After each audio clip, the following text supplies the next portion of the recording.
সেই দিন সব মর্যাদা আল্লাহ পাক ক্ষুণ্ণ করে দিবেন, সব মর্যাদা ক্ষুণ্ণ হয়ে যাবে। সেই দিন আদালতে আখেরাতে সেই দিন দাঁড়াবে চোরের কাতারে।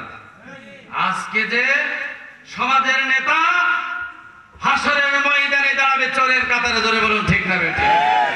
রাস্তার খুয়া চুরি করেছে, খুয়া পিঠে বহন করে হাসরের ময়দানে চলবে, জোরে বলুন ঠিক না?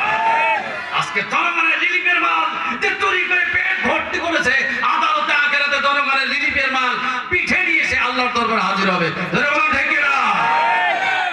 বলবেন হুজুর প্রমাণ কি? আল্লাহ পাক কুরআনুল কারীমে বলেন ইয়াহমিলু আওজারাহুম ফাওকা যুহুরিহিম।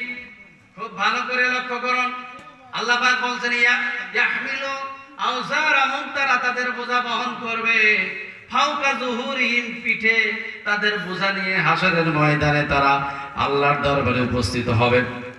দুনিয়াতে কেউ যদি গরু চুরি করে